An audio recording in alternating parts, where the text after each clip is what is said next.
ఆటంకములు మీరు దూరపరచండి, లయపరచండి ప్రభు.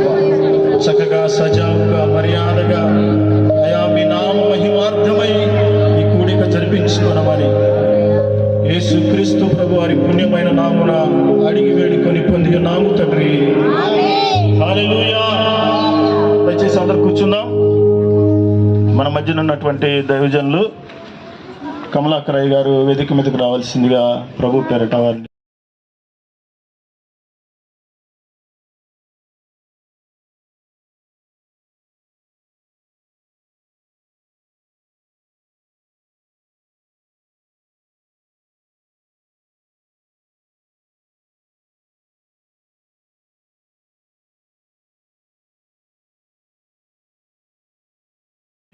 నేరుగా సమయాన్ని అప్పగిస్తున్నాను. మనమందరం చప్పట్లు కొట్టి దైవజన్ని ఆహ్వానిద్దాం. అందరం గట్టిగా.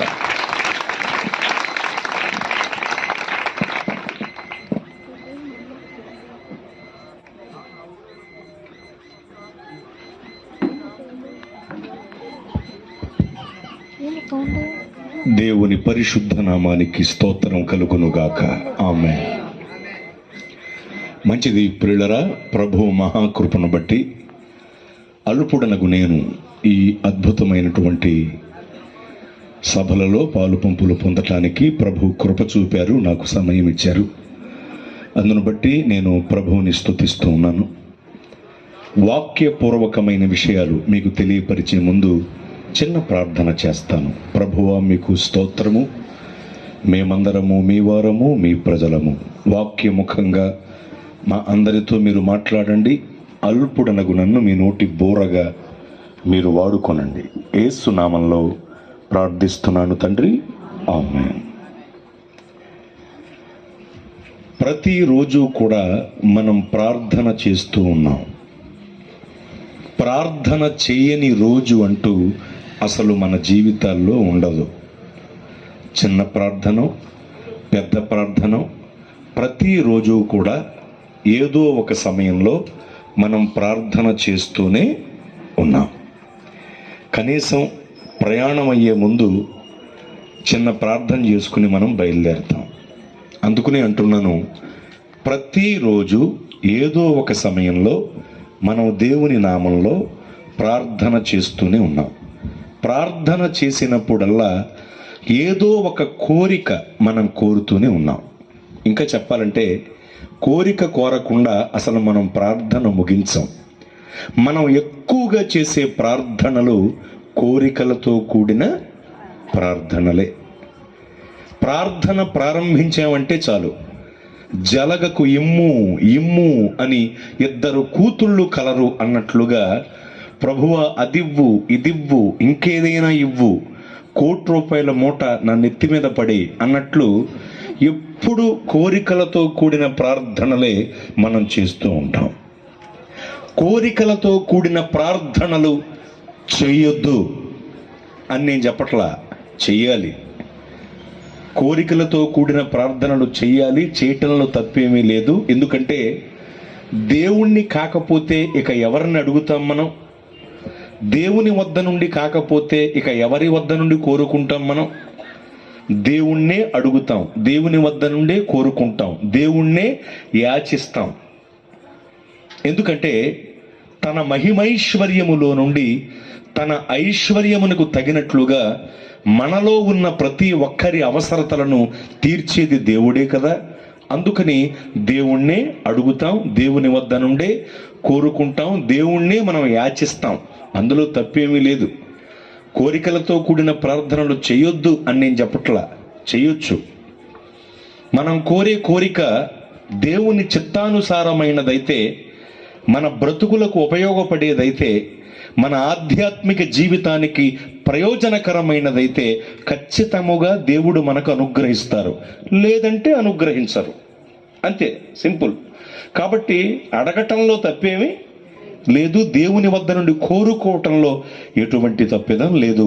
కోరికలతో కూడిన ప్రార్థనలు చేయవచ్చు. అయితే అసలు తప్పు ఏమిటంటే, దేవుడు మన వద్ద నుండి ఏం కోరుకుంటున్నారో ఎరిగి ఉండకపోవటం మనం చేస్తున్న పెద్ద తప్పు. బాగా గమనించండి రాత్రి ఈ మాటలని. ప్రతిరోజు ఏదో ఒక సమయంలో దేవుని వద్ద నుండి మనం ఏదో ఒక కోరిక కోరుతూనే ఉన్నాం కదా.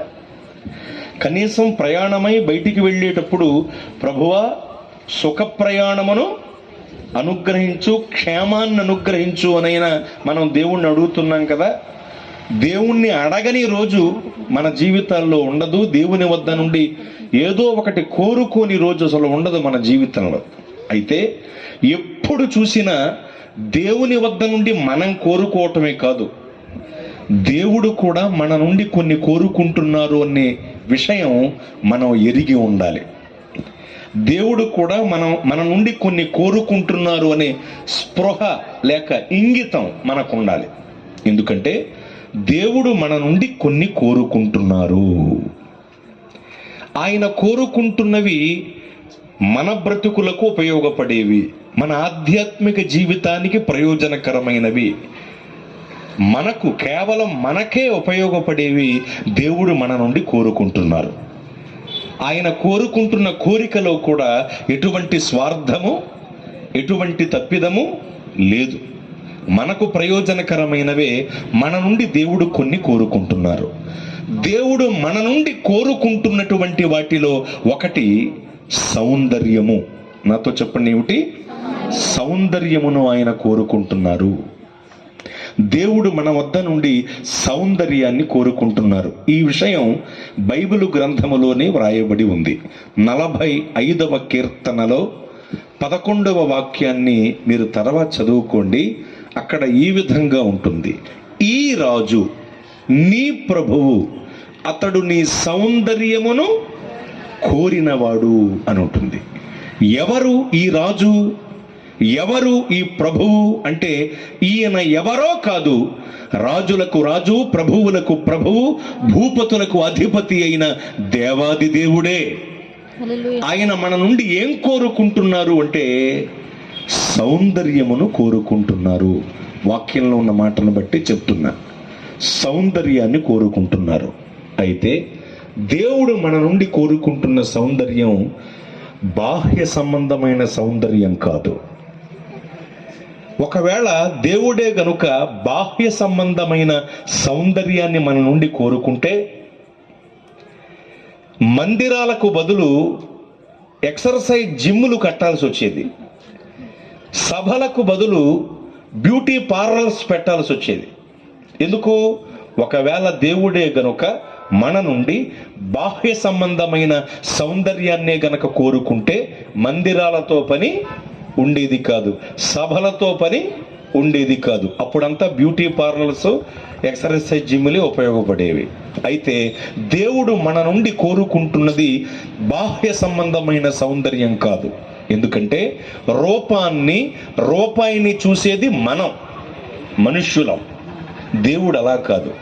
ఆయన అంతరంగమును చూచే దేవుడు, లక్ష్య పెట్టే దేవుడు. అందుకనే భక్తుడు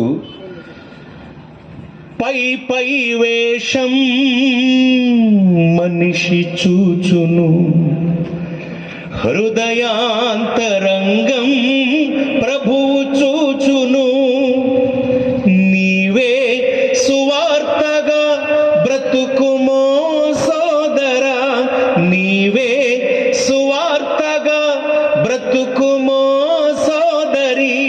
బోధ బ్రతుకు అయితే బ్రతుకు బోధ కాద, గుళ్ళో కంటే సిలువ, నీ మెళ్ళో కంటే సిలువ. పాట పాడేటప్పుడు హాల్ ఎఫెక్ట్ పెట్టకూడదు, ఎక్కువ డిలే అని ఉంటాయి, అవే పెట్టాలి. బ్రతుకులు ఉంటే సిలువ, నీ బ్రతుకు కదే విలువ, గుళ్ళు కంటే సిలువా. పై వేషం మనం చూస్తాం, దేవుడు అలా కాదు. ఆయన అంతరంగాన్ని చూచే దేవుడు. కనుక దేవుడు మన నుండి కోరుకుంటున్నది బాహ్య సంబంధమైన సౌందర్యం కాదు, అంతరంగిక సౌందర్యం, ఆత్మ సంబంధమైన సౌందర్యం. ఒక్క మాటలో చెప్పాలంటే ఆత్మీయ సౌందర్యాన్ని దేవుడు మన నుండి కోరుకుంటున్నారు. అది విషయం. అందుకునే ఈ రాజు నీ ప్రభువు, అతడు నీ సౌందర్యమును కోరినవాడు అని ఉందండి. రాజులకు రాజు, ప్రభువులకు ప్రభువు, భూపతులకు అధిపతి అయిన దేవాది దేవుడు మన నుండి కోరుకుంటున్న సౌందర్యం ఆత్మీయ సౌందర్యము. ఎందుకంటే రెండవ రాకడలో రాబోతున్న యేసు ప్రభువు వారికి కావలసినది ముడత, మచ్చ, డాగు, కలంకమట్టిదేదీ లేనిదైన ఆత్మీయ సౌందర్యము కలిగిన వధువు సంఘము మాత్రమే. రెండవ రాకడలో రాబోతున్న యేసు ప్రభువు వారికి కావలసినది ఆత్మీయ సౌందర్యం కలిగిన వధువు సంఘము. అందుకనే మన నుండి ఏం కోరుకుంటున్నారు? ఆయన ఆత్మీయ సౌందర్యాన్ని కోరుకుంటున్నారు.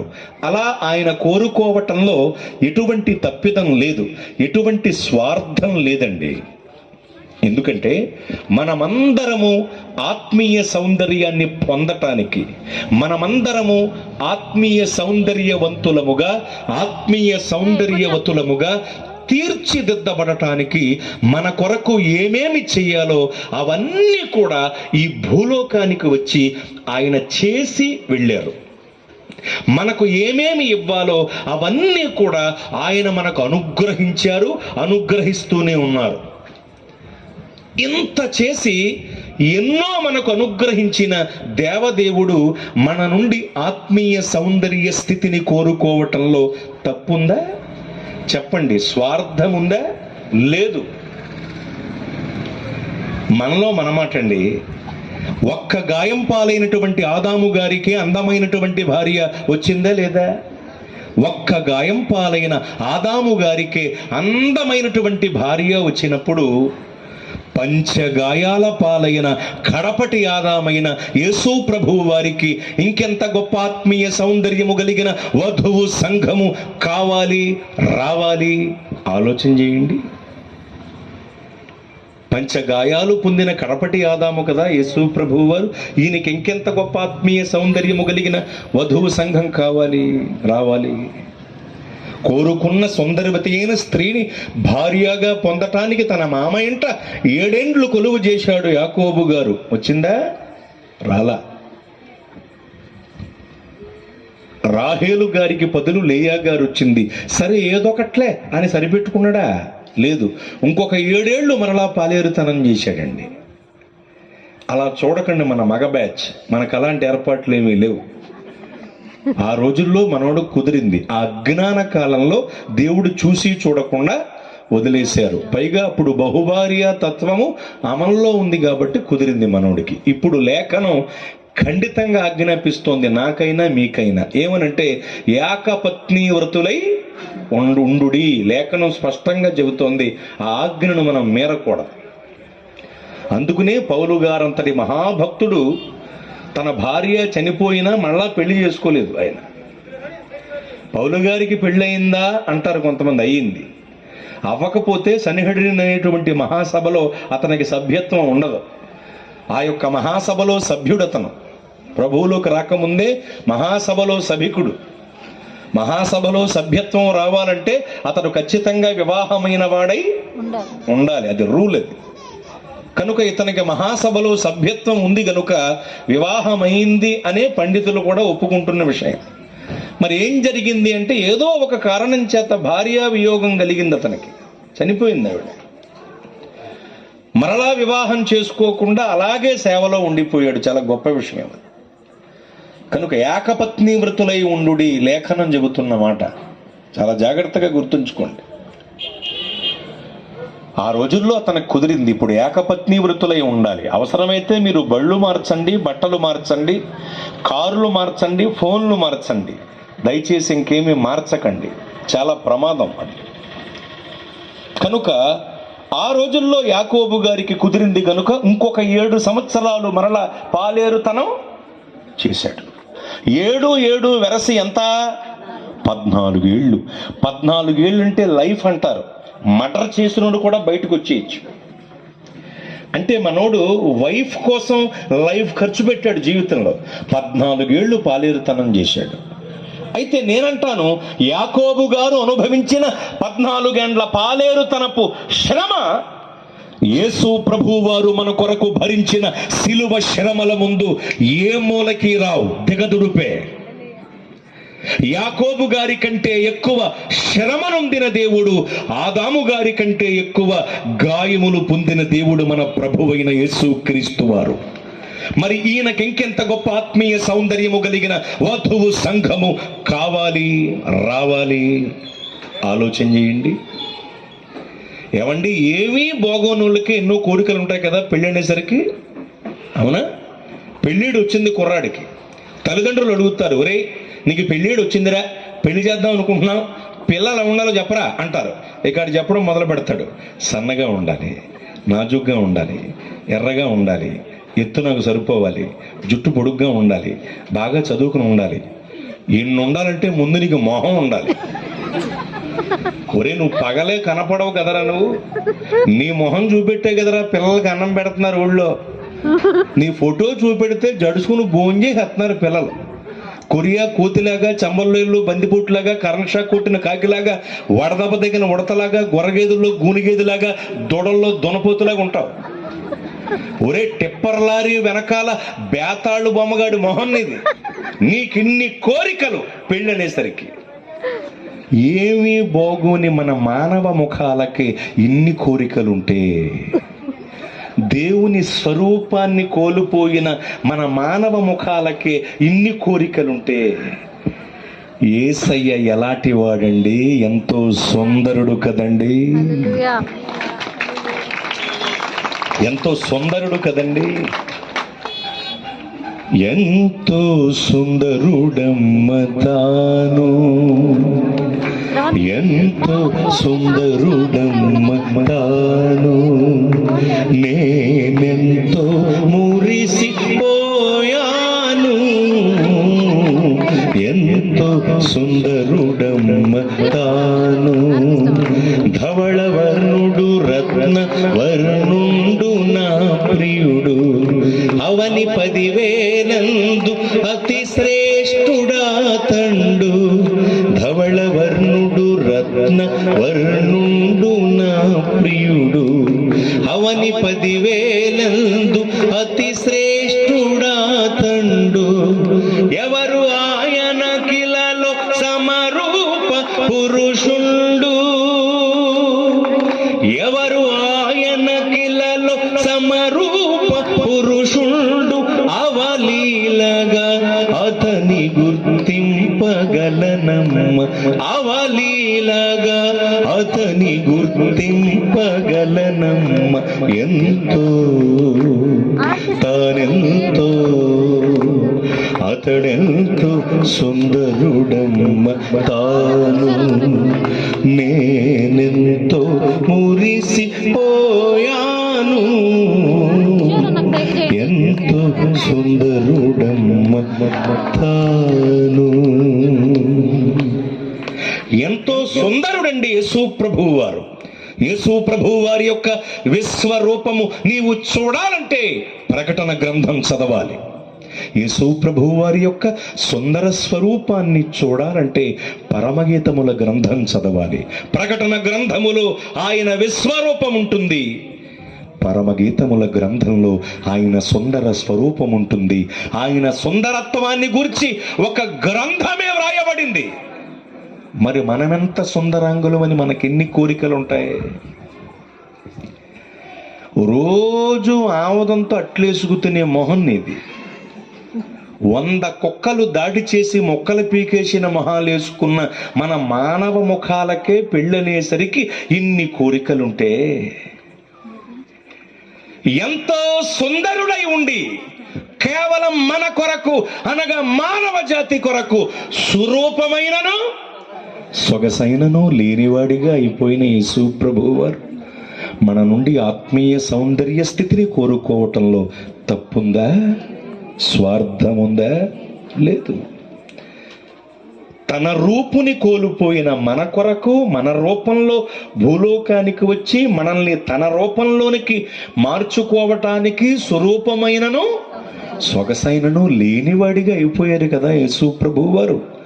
అలాంటి గొప్ప దేవుడు మన నుండి ఆత్మీయ సౌందర్యంతో కూడిన స్థితిని కోరుకోవటంలో తప్పుందా? స్వార్థముందా? లేదు. కనుక ఆయన కోరుకుంటున్న కోరికకు తగిన వారంగా మనం మారిపోవాలి. ఆయన కోరుకుంటున్న రూపురేఖలలోనికి మనము రూపాంతరం చెందాలి. ముడత, మచ్చ, డాగు, కలంకమట్టిదేదీ లేనిదైన ఆత్మీయ సౌందర్యము కలిగిన వధువు సంఘముగా మనము రాకడకు సిద్ధపడాలి. ఆ రీతిగా మనం సిద్ధపడి తీరాలి. ఎందుకంటే రెండవ రాకడలో రాబోతున్న యేసు ప్రభువు వారికి కావలసినది పాపులు కాదు. ఎందుకంటే మొదటి రాకడలో ఆయన వచ్చింది ఎవరి కొరకు? పాపుల కొరకే. పాపులను రక్షించుటకు క్రీస్తు యేసు లోకమునకు వచ్చిన వాక్యము నమ్మదగినదియు పూర్ణాంగీకారమునకు యోగ్యమైనదియునై. మొదటి రాకడలో ఆయన వచ్చింది పాపుల కొరకే, కానీ రెండవ రాకడలో ఆయన రాబోతున్నది పాపుల కొరకు కాదు.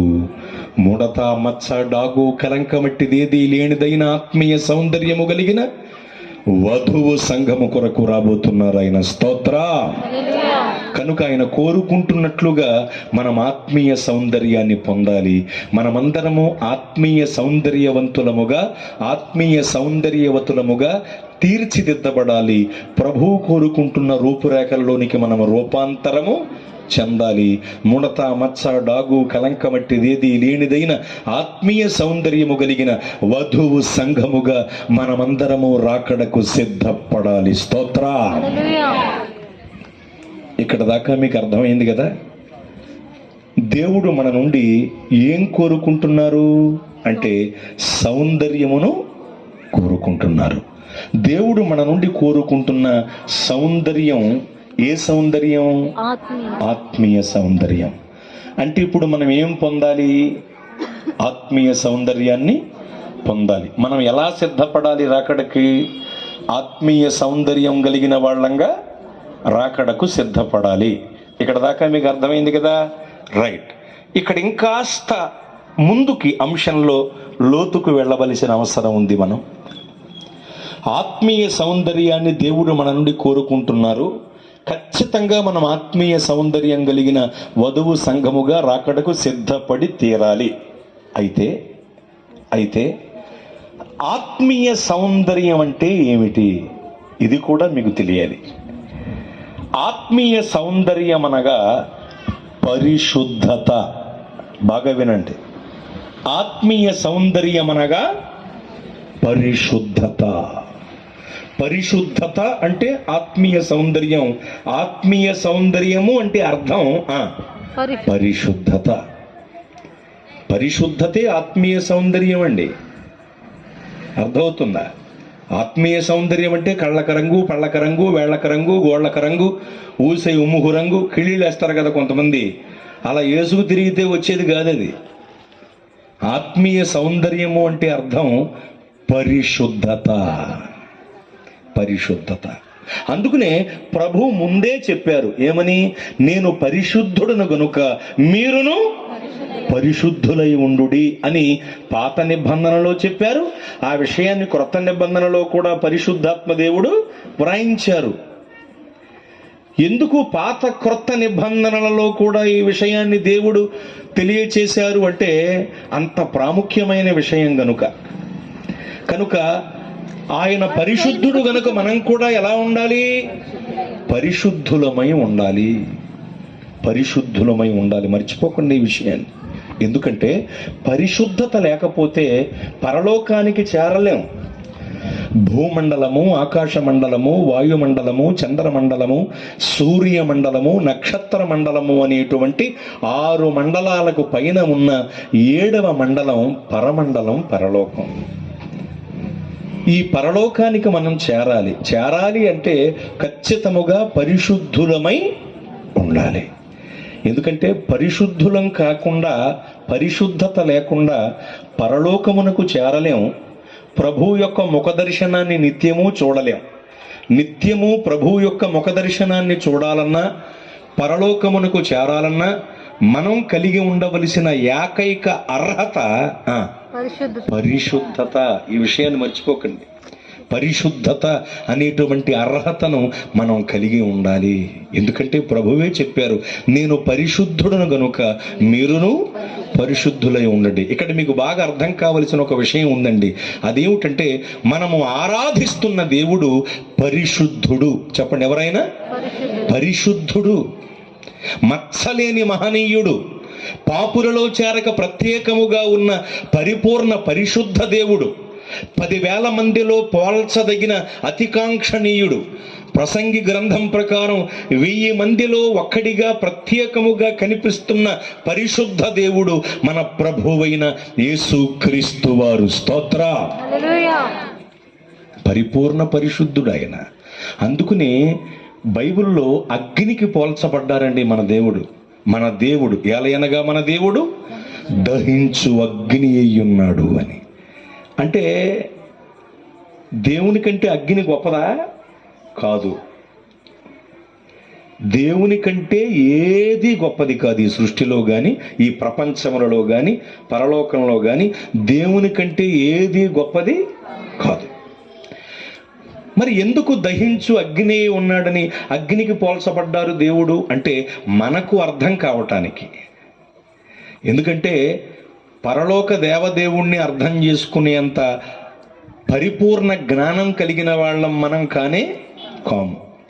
అయితే మనకు అర్థం కావటానికే ఏమండి తనను తాను ఎంతో తగ్గించుకుని అగ్నికి పోల్చబడ్డారు దేవుడు. ఎందుకు అగ్నికి పోల్చబడ్డారు అంటే దేవుని గుణగణాలను మనము ఈజీగా సులభంగా గుర్తించటానికి వీలుగా ఆయన అగ్నికి పోల్చబడ్డారు. ఎలా అంటే అగ్నిలో ముఖ్యంగా 3 గుణాలు మనం గమనించాలి.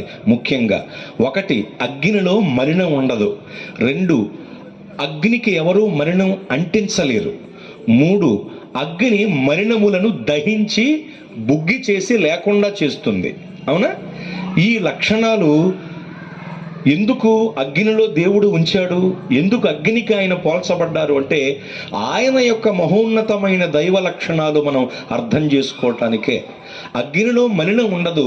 మనం ఆరాధిస్తున్న దేవదేవునిలో ఎటువంటి మలినము, తప్పిదము, మచ్చ, పాపము లేవు.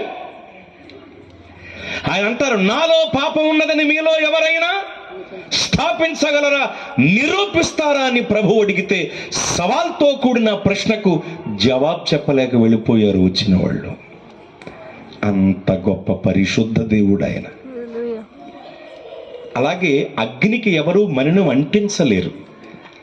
యేసు ప్రభువు వారికి కూడా తప్పుని ఆపాదిద్దామని, ఆయన పైన నేరాన్ని మోపుదామని, పాపాన్ని ఆయనకు అంటిద్దామని, బురద చల్లుదామని కొంతమంది మతోన్మాదులు, దొంగ సాక్షులు ప్రయత్నం చేశారు. కానీ వారి వల్ల అయిందా? అవ్వలేదు. వారి సాక్ష్యములు ఒకదానికొకటి పొసగక అవి వీగిపోయాయని వాక్యం చెబుతుంది. ఆయనకు మలినం అంటించడం కూడా కుదరదు. అగ్నికి ఎలా మలినం అంటించలేమో, దహించు అగ్ని అయిన దేవదేవునికి కూడా ఎవ్వరూ మలినాన్ని అంటించలేరు. అలాగే అగ్ని మలినములను దహించి పారేస్తుంది, లేకుండా చేసేస్తుంది.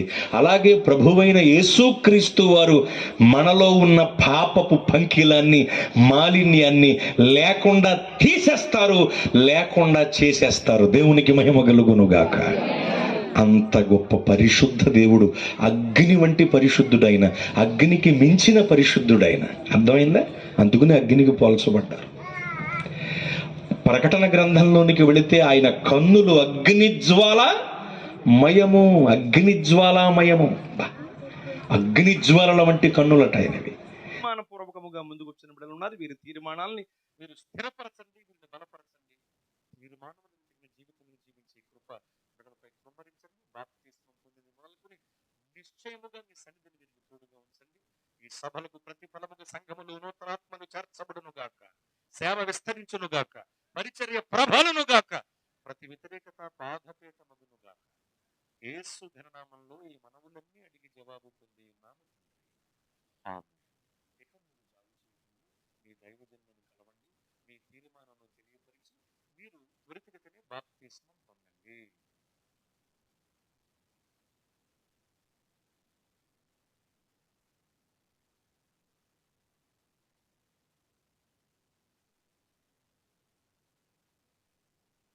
మొట్టమొదటిగా మాకు దేవుడు అంటే తెలీదు.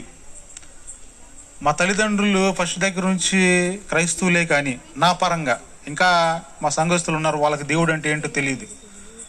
అయితే దేవుని నామాన్ని రుచి చూపించడానికి తాటికొండ ప్రాంతం నుంచి ఇక్కడికి వచ్చి దేవుని స్వార్థను ప్రకటించి మమ్మల్ని అందరినీ వాక్యంలో బాగా ఎదిగింపచేసి, అలాగా ఎదిగింప చేశారా అంటే, నా తల్లిదండ్రులు మొదటి నుంచి క్రైస్తవులే కానీ ఎలా ఉండేవాళ్ళు అంటే, క్రిస్మస్ పండుగ వచ్చింది అనుకోండి, పాయసం చేసేవాళ్ళు, లేకపోతే కొబ్బరికాయలు కొట్టేవాళ్ళు, లేకపోతే పాయసం చేసేవాళ్ళు, చేసి దేవునికి ధూపం వేసి ప్రార్థన చేసుకునేవాళ్ళు. అయితే మమ్మల్ని ఎలా తయారు చేశారంటే అన్నవాళ్ళు, అది విగ్రహారాధన, అది తప్పు, వాక్యమే దేవుడు అన్న రీతిగా మమ్మల్ని నడిపించి ఇటు రీతిగా ఆత్మీయంగా మమ్మల్ని బలపరుస్తూ ఉన్నారు. ఎలా బలపరుస్తూ ఉన్నారు అంటే, ఒక 2 మాటలు చెప్పాలని ఆశపడుతూ ఉన్నా. వారు ఎంత ఆత్మీయంగా మమ్మల్ని ఆ యొక్క వాక్యంలో ఎదిగింప చేశారంటే, వారికి ఒకటే తపన ఏంటంటే, చర్చికి వెళ్ళాలి, మా యొక్క బిడ్డలకు సువార్తను ప్రకటించాలి, వాక్యాన్ని ప్రకటించాలి, వారిని వాక్యపరంగా నడిపించాలి. ఇది ఒకటే తపన. ఎప్పుడైనా సరే, జగబ్ ఎలా ఉన్నారయ్యా, మనలందరూ బాగున్నారా, వాక్యపరంగా ఉన్నారా, తప్పిపోతున్నారా, ఎవరైనా తప్పిపోతా ఉంటే వారి దగ్గరికి వెళ్ళి ప్రార్థన చేసి మరలా వారిని దేవుని సన్నిధికి నడిపించుదాం అని ఎప్పుడు మాకు ఫోన్ చేసిన వాక్యం గురించి, ప్రార్థన గురించి, తప్పిపోయిన వాళ్ళ గురించి అడుగుతూ ఉంటారు. ఇంకో ముఖ్యమైన విషయం ఏంటంటే, క్రిస్మస్ పండుగ వచ్చింది, ఎంతమంది వారి గృహాల్లో సంతోషంగా ఆనందంగా వారి గృహాల్లో పిండి వంటలు వండుకుంటారు, వారి గృహాల్లో ఇంకా అనేకమైన వంటలు వండుకొని సంతోషంగా ఉంటారు? చేతులు ఎత్తండి. మా సంఘంలో అయితే క్రీస్తునందు ప్రియమైన దేవుని బిడ్డలారా, మా గృహాల్లో టీ కూడా కాసుకోం. క్రిస్మస్ పండుగ వచ్చిందంటే మా కుటుంబాల్లో పాసి మొహం కడుక్కొని దేవుని సన్నిధికి వస్తాము. మరలా క్రిస్మస్ దినం రోజు నైట్ 12 గంటలకు 2ంటికో ఇంటికి వెళ్తాం. అది మా గొప్పతనం కాదు, కానీ అన్నోళ్ళు ఏం చేస్తారంటే, వాళ్ళ కుటుంబాలు సైతం కూడా విడిచిపెట్టి, వారి కుటుంబాలను కూడా విడిచిపెట్టి ఉదయం మొదలుకొని రాత్రి 2-3 వరకు కూడా ఆ యొక్క మమ్మల్ని అంతగా బలపరచడానికి వారు ఇక్కడే ఉండి మమ్మల్ని బలి వస్తూ ఉంటారు. క్రీస్తునందు ప్రియమైన దేవుని బిడ్డలారా, ఆ యొక్క తరుణంలో మమ్మల్ని అటు రీతిగా బలపరిచినటువంటి మరి సుధాకర్ అన్న, బలపరచడం అంటే ఎలాగో తెలుసా, మాలో ఒకరుగా, మా కుటుంబస్తులుగా, ఒక్కో మారు సంఘంలో ఉన్నటువంటి వారు ఏదైనా దబక్కన ఏదైనా అన్నా కానీ, వాణయ్య మన సహోదరుడేగా, వాణి మన సహోదరేగా, వాణయ్య మన బిడ్డలేగా అన్నట్టుగా ఉంటారు. క్రీస్తునందు ప్రియమైన దేవుని బిడ్డలు, నిజంగా మేము ఇంకా దేవునిలో ఎంత ఆత్మీయంగా ఎదిగామంటే, లేకపోతే ఆర్థికంగా మేము దేవునిలో ఎట్లా ఎదిగామంటే దానికి సుధాకర్ అన్న, కిషోర్ అన్నే కారణం. క్రీస్తునందు ప్రియమైన దేవుని బిడ్డలు, అయితే ఈ సమయంలో నేను ఎందుకు చెప్తున్నానంటే,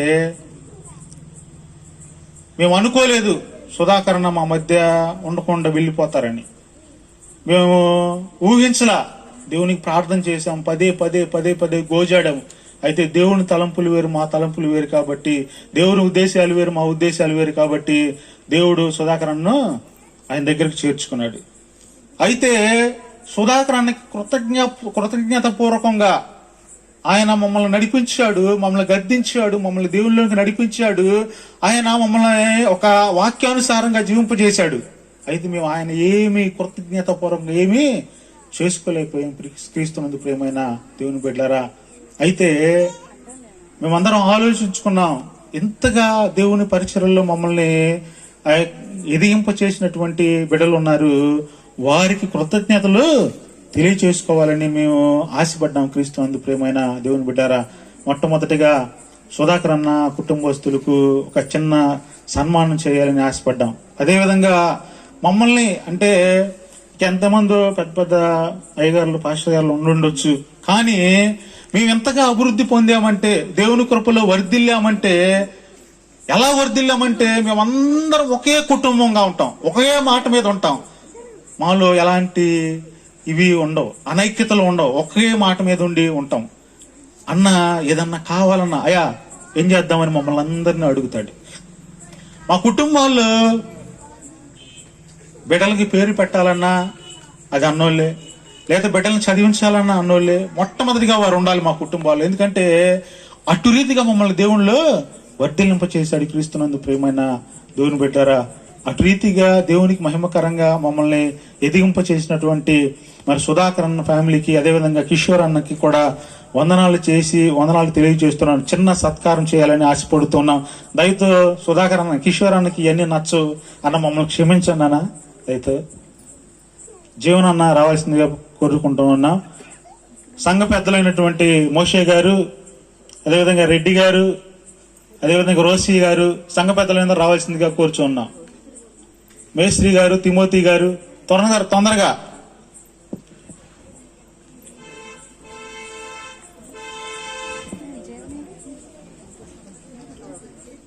రావాలి. జీవనన్న తొందరగా రావాలి.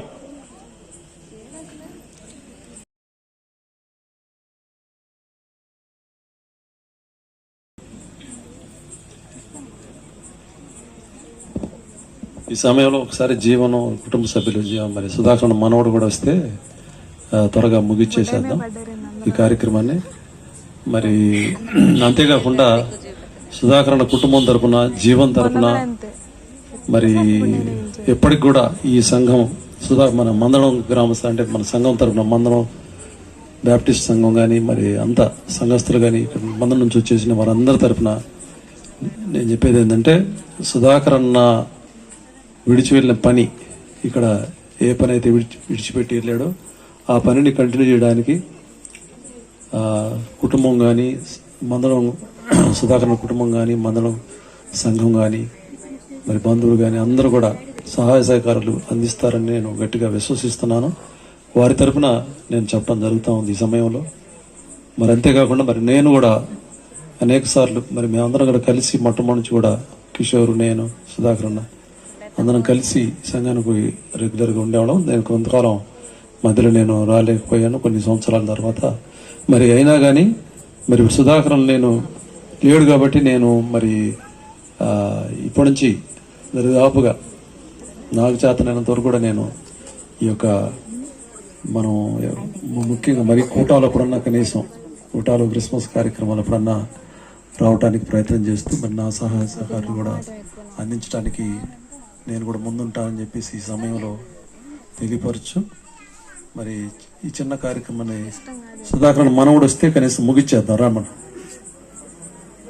వచ్చే సంఘ పెద్దలు రండి పైకి.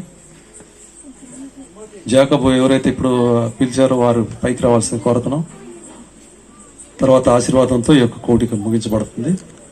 రెడ్డి గారు కూడా అంత త్వరగా రండి, త్వరగా రండి.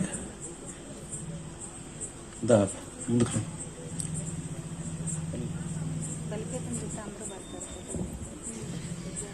ఈ సమయంలో మరి మనం సుధాకర్ మనవడిని, సుధాకర్ తరఫున సుధాకరాన్నే సన్మానిస్తాం అనుకోండి మీరందరూ. ఈ సమయంలో సందర్భంలో గుర్తుగా తప్పక ఇక్కడ ఉంటాడు, మనతో ఉన్నాడు అనే సందర్భానికి ఇది చేసుకుంటూ మరి అందరు సన్మానం చేసినందుకు అందరు గట్టిగా మరి ఒకసారి చెప్పండి.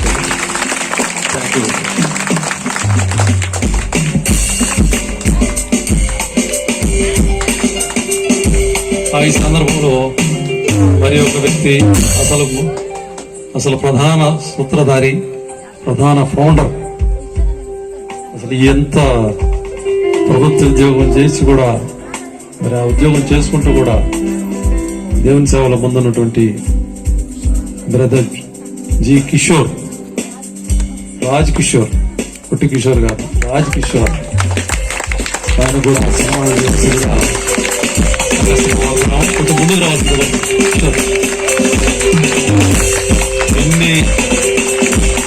ఎన్ని పనులున్నా కానీ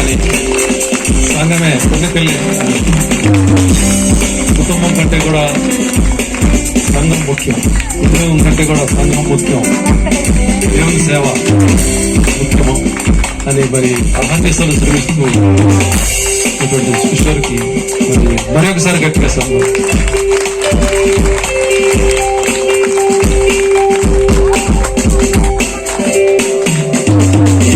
ముగింపు ప్రార్థన.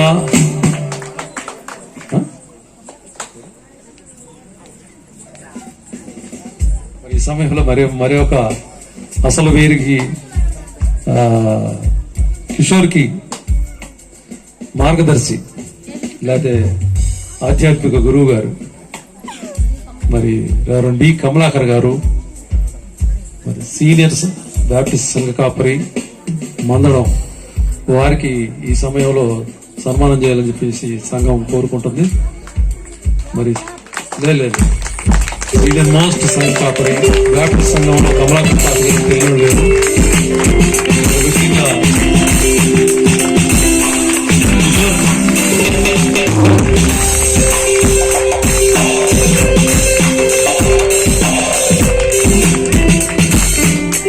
గారికి అందరూ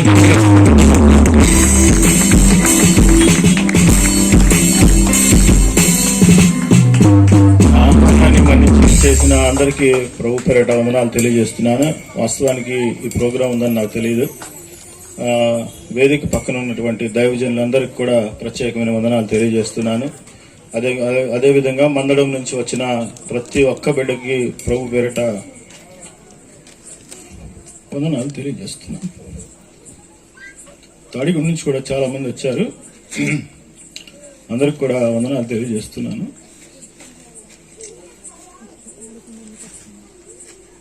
వేదిక మీద ఉన్నటువంటి కమలాకరయ్య గారికి, అదేవిధంగా లాభన్ బాబాయ్ గారు కూడా వందనాలు తెలియజేస్తున్నాను. ఇంత కార్యక్రమం జరిగించడానికి మేము ఊరక నుంచోటమే, ఇక్కడ ఒక మాట చెప్పటమే, సంఘం అన్నీ చేసుకుంటూ వెళ్తారు. అంత మంచి సంఘం. వారందరికీ కూడా ప్రత్యేకమైన వందనాలు తెలియజేస్తున్నాం. అందరికీ వందనాలు. ప్రేమ మీద ఏర్పాటు చేయబడింది, అందరూ తీసుకొని వెళ్ళాల్సిన కోరుతున్నాం. Thank you.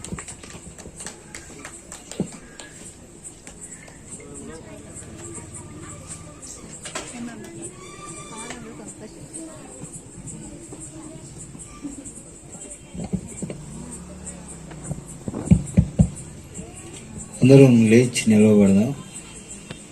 ప్రభు నేర్పిన ప్రార్థన చేసుకుని ఆశీర్వాదంతో సెలవు తీసుకున్నాం.